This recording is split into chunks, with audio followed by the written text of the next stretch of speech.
हफीजुल्लाह न्याई साहब, बड़ी रेवोल्यूशनरी गुफ्तगू आज आप फरमा चुके हैं। कोई एग्री कर भी सकते हैं, हम उससे डिसएग्री भी कर सकते हैं। इमरान खान के मतलब भी फरमा दें, शहबाज शरीफ साहब के मतलब तो आप बता चुके। ये जो बाहर उनको फतवाहत मिल रही हैं, ख्वा कोर्ट में हो ख्वा असम्बली में उनकी पार्टी ये वो, उससे उनकी कैद तन्हाई को फ़र्क पड़ा है? उतने ही ज़्यादा केस उनके ऊपर हो रहे हैं, उनकी गिरफ्तारी तो डलती जा रही है। अभी कल इंसदाद सिक्योरिटी अदालत ने उनको 3 थानों का रिमांड, उन पर 10 दिन का जिस्मानी रिमांड दे दिया है। कामरान, ये जो पाकिस्तान है ना, ये मेरे लिए कुछ तज्जिया नहीं है। ये आपको अंदाज़ा नहीं है कि इस वक्त मुल्क जो है किस जगह घिर के खड़ा है। मैं तो साल से अरसा दराज से इसी मदर साहब और भट्टी साहब के सामने अपने उस वक्त जब मैं रिपोर्ट कार्ड किया करता था, इनके सामने कई दफ़ा कहा कि 1971 का रिपीट आने वाला है। और वो जाहिर है कि भाई ये आप कहते हैं तो कोई टीवी मुतामिल नहीं हो सकता, तो जियो में भी उसकी बड़ी कम गुंजाइश हुआ करती थी।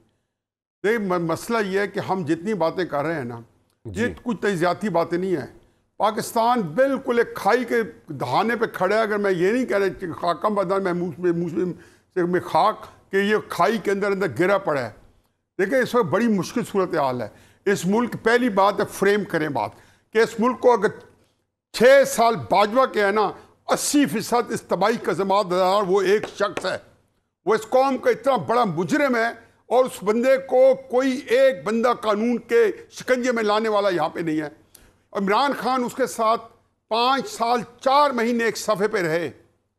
हमें ये तो सुन रहे हैं ना कि बाजवा साहब के बड़े एहसानात हैं। बिल्कुल एहसानात है शहबाज शरीफ एंड कंपनी पे, और नाजायज़ तो हम और गैर कानूनी एहसानात है। लेकिन इमरान खान साहब पे जो एहसानात है, ये RTS कब बैठा था? मदर साहब से पूछे, मेरे साथ ये जियो पे बैठे थे, इलेक्शन कवरेज कर रहे थे। हमें 8 बजे बताया गया था कि तहरीक इंसाफ को आप जीत कर डिक्लेयर करें। ये भट्टी साहब बैठे थे। बताइए कब RTS बैठा था? क्या हमने देखा था तमाशा? देखिए, क्राइसिस है कि इमरान खान साहब ने इलेक्शन जीता नहीं था। RTS जितवाने के बाद भी जो कुछ हुआ, तो फिर उसके बाद जो बहरहाल ये एक और बहस है। इस वक्त आपका क्राइसिस बहुत बड़ा है। ये बात कोई ऐसी नहीं है। मैं तो खुदा के वास्ते, आप मदर साहब ने बड़ा खूबसूरत कहा कि आप करें यहाँ पे तहरीक इंसाफ पे जो क्या कहते हैं बैन करें, अदालतें उड़ा देगी। मेरी एक और बात सुन लें, मेरा दिल दहल रहा है ये बात कहने के लिए। अदालतें उड़ाएंगी, अदालतों को उड़ा दिया जाएगा, फिर कौन सा पाकिस्तान होगा? जब आपके अदालतें कोई इंसाफ देंगे, उनको उड़ा दिया जाएगा। क्या शहबाज शरीफ उड़ाएगा, इमरान खान उड़ाएगा?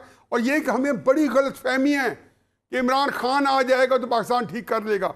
कौमों के अरूज और ज़वाल की कहानी साल की नहीं होती, 2 साल की नहीं होती। अगर बहुत आपने तीर मारे तो कहना है कि ये कह सकते हैं कि हाँ, बाजवा के 6 साल जो थे वो सबसे बड़ा फैक्टर था, लेकिन ये 8-10 साल की कहानी है। ये 2014 के धरने की कहानी है। अब एस्टेब्लिशमेंट भी उन्हीं चीज़ों को उजागर कर रही। मैं हकीकत है पाकिस्तान के बारे में फिक्रमंद हूँ। खुदा के वास्ते वतन की फिक्र करना दां, मुसीबत आने वाली है। तेरी बर्बादियों के मशवरे आसमानों में। आप क्या हमको ये लाइट गुफ्तगू नहीं कर सकते?